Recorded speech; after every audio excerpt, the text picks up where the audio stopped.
कोई कुछ भी कहे, सालों पहले जो बात हुई थी आखिर में उस आदमी ने खोद कर निकाल ही ली। वैसे अभी वो है कहाँ? अभी आ जाएगा सर, कह रहा था किसी को देखने जा रहा है। वो देखने वाला बंदा नहीं है दोस्त, मारने वाला बंदा।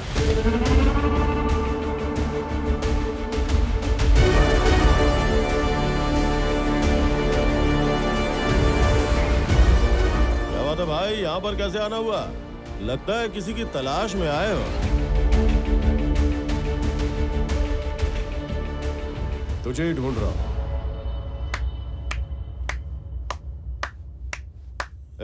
तालियां बजाओ बे। भाई तुम चाहे कितनी भी मेहनत कर लो पर मुझ तक पहुंच जाओगे ऐसा कभी सोचा नहीं था। सीएम ऑफिस के सेक्रेटरी से मिलकर मैंने एसपी देवानंद को फंसाने के लिए जाल बिछाया। अपने खिलाफ सारे सबूतों को मिटाने के लिए और तुम्हें रास्ते से हटाने के लिए एसपी ने गुंडों को भेजा था। उस दिन मार्केट में जो हमला हुआ था वो मुझ पर नहीं, तुम पर था। तेरा एसपी खुद को बचाने के लिए क्या क्या करेगा ये मुझे अच्छी तरह पता था। उस दिन तेरी फोटो देखने के बाद सारी गुत्थी अपने आप सुलझने लगी थी। अच्छा, सब कुछ पता चलने के बाद भी यहाँ बिना हथियारों के खाली हाथ आ गए, वो भी अकेले। हाँ? अब तुम नहीं बचने वाले। कौन मरेगा ये तो वक्त बताएगा। तूने मेरे बूढ़े पिताजी को बेरहमी से मारा था। आज तुझे और तेरे इन चमचों को यहीं इस जंगल में जिंदा दफन कर दूंगा। तुम में से कोई नहीं बचेगा आज।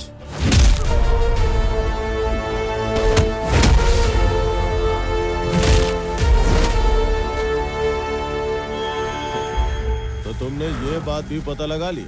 उस दिन मार्केट में उन गुंडों को तुम्हें मार देना चाहिए था। तू जब ऑफिस में अकेले काम कर रहा था ना, ठीक उसी वक्त मैं तेरे घर गया था।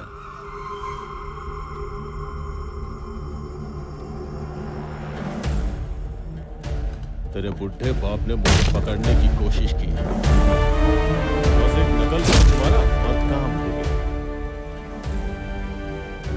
खून तो निकला नहीं पर उसके प्राण पखेरु उड़ गए।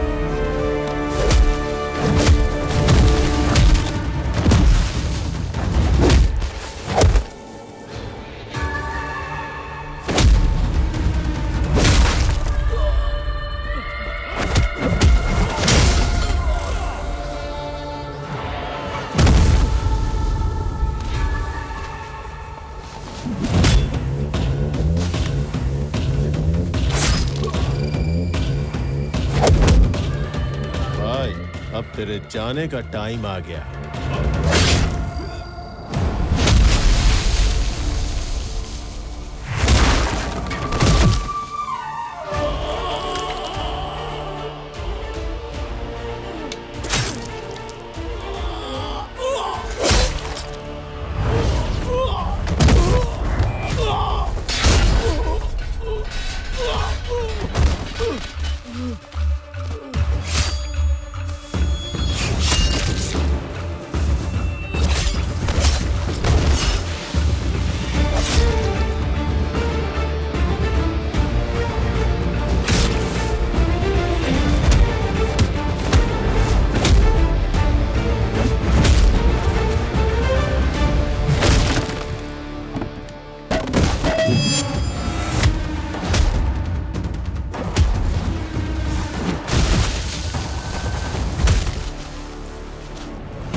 बस भाई बस, मैं अपने आप को सरेंडर करता हूँ।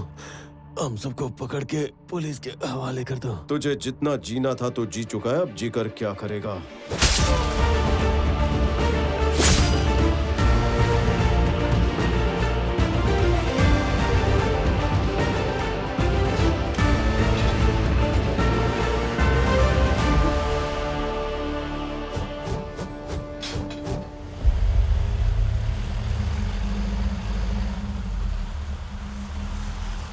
क्या बात है, इनकी सवारी तो यहीं आ रही है।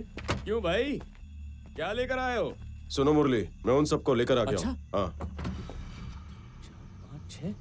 अरे बाप रे, आप तो अपने साथ पूरी बारात लेकर आ गए हो।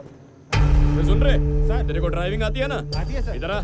जी, गाड़ी स्टेशन लेके जाने का। ठीक है सर। इन लोग का नाम अता पता लिखने का। जी। और बाद में एक एक को अंदर डाल देने का। ठीक है सर। बाद में आराम से केस कर लेंगे, ठीक है ना?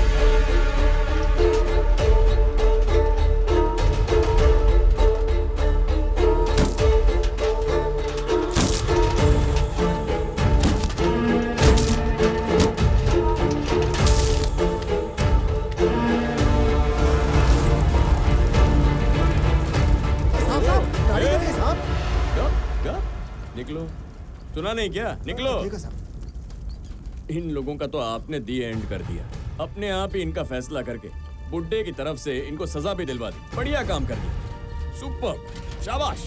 देखो ये सब तो ठीक है, लेकिन उनमें से कुछ लोगों को, उन लोगों का आदमी बता यहाँ के कुछ लोगों के साथ मिला दूं क्या? अब तुम बात नहीं करो, काम करके चुप हो गए। सुनो, मुरली किशन की तरफ से तुम हो क्या? मेरा बेटा।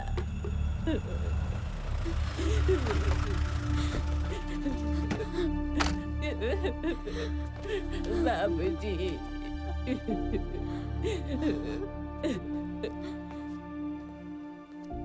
सॉरी मालिनी।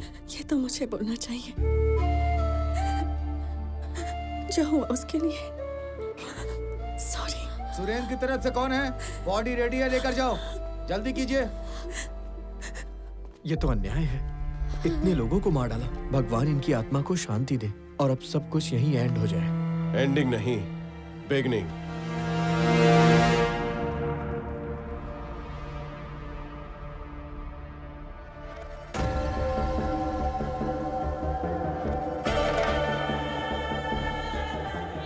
विराज सर, आप लोगों ने जो देखा है वो देखने वालों में से खुशनसीब एक मैं भी हूँ। मैंने आपको जुबान दी थी ना, तो फौरन आपसे मिलने आ गया। एसपी ने माल कहाँ छुपाया है उसका पता लगा लिया मैंने। मुझे ये 2 दिन पहले ही पता चल गया था। उसने मेरे माल को कर्नाटक बॉर्डर पे कोकोमुट्टी हिल्स के बगल में जो लेक है वहां छिपाया हुआ है।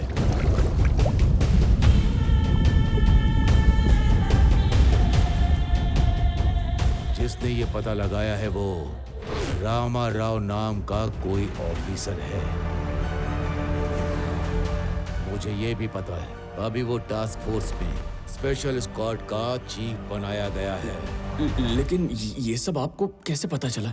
मेरे आदमी चारों तरफ हैं। एसपी ऑफिस हो या फिर सीएम ऑफिस ही क्यों ना हो। अरे आप इतने पहुंचे हुए हैं फिर भी एसपी तो इंडिया से फरार हो ही गया ना।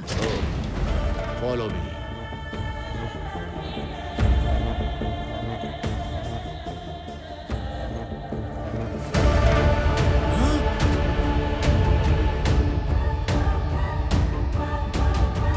आज से इसकी जगह तुम लोगे।